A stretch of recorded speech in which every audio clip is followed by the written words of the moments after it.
الكلام هذا. وطبعا انا حصلت لي مره قصه مع واحد في اليابان من العقلاء الكبار اللي كان يعتبر العقل قد إله. قلت له شوف يا اخي، يعني اخي في الانسانيه، كنت اقول له العقل محدود، لا تعطش هذا الحجم. قال لي كيف محدود؟ العقل هو كل شيء، كيف محدود؟ قلت طيب انا اجيب لك مثال وخلي العقل الجبار حقك هذا يعمل لي حل. قال لي ايش هو؟ جبت له حق بني اسرائيل، هذا ناس وصلوا للبحر ولحق بعدهم عدو يريد ان يستأصلهم، كيعمل لي افتراضات عقليه لنجاتهم. طبعا اليابانيين عقال. الافتراض الاول قال قاتلوا. طبعا الشجاعه عند اليابانيين ماهيش هينه، يعني لا يستهان بها حقيقه. انا عشت عندهم، فتشوف الاحتمال الاول قال قاتلوا. قلت له هذه اجبن امه على مدار التاريخ، بل كانوا نقول ما حملوش سيوف حتى، لان كانوا عبيد في البيوت فقط. وذا قال لي هذا الاحتمال الاول. طيب الاحتمال الثاني؟ قال لي الاحتمال الثاني في معهم سفينه وهربوا. قلت له ما في السفينه، هات ايش باقي معك يا عقل؟ قال الاحتمال الثالث انهم هربوا. قلت له ما فيش فرصه للهرب لانه قد تراءى الجمعان، يعني ما عاد فيش فرصه للهرب. قال باقي احتمال واحد. قلت له هات ايش هو؟ قال انه هذا العدو اللي اراد ان يبيدهم عفى عنهم. قلت له ابدا، يريد ان يستأصلهم. قال لي اذا هذه الامه ابيدت. قلت له ابدا، نجت. قال لي مستحيل، بمنطق العقل مستحيل يعني. قلت له بل نجت. قال لي كيف نجت يعني؟ هي تخيل واحد وثني وانت تقول له موسى ضرب البحر وابتلق نصين. قال لي يا اخي لا تسخر من عقلي لو سمحت.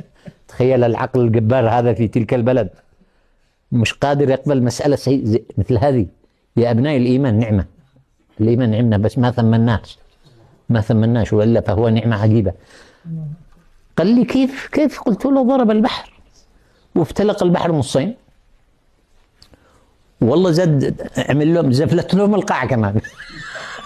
ليش؟ لأنه بني إسرائيل لكعين، شنو طحس خلاب مدري ايش ده. الله عمل حل نهائي.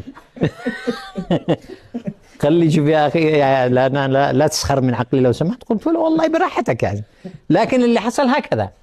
هيا شوفوا ماذا تعني معية الله لنا. هل تدرك ما معنى قوتك عندما يكون الله معك؟ بل خذوا هذه يا ابنائي مني، وهي لو في امير ولا رئيس وقلتونا مثلا الرئيس الفلاني معي، شو قال من انت؟ علشان تقول الرئيس معك، من انت؟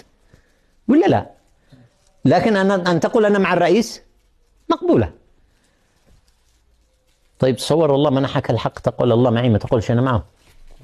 مثمنين المساله يا اولاد، من حسن ظنك به وهبك هذه القوه وقال لك كذا، قل وانت رافع راسك ان الله معك، وتحدى وانت رافع راس. وحتى تدرك ما معنى قوة المعية يكفي أن نعرف هذا الحدث. أنا لما نشرح للشباب حدث فلقة البحر أقول لهم الآن الصين تقدر تعملها، الصين تقدر تعملها الآن، تبني جدار خرساني من الناحية ذيك للناحية ذي، وجدار خرساني من الناحية هذه للناحية ذي، وفي معها مضخات عملاقة تشفط الماء من الوسط وتعمل زفلة للقاع. كم تشتي من الجهد، من الوقت، من الإمكانيات، من المال. بينما بمعية الله ضربة عصا.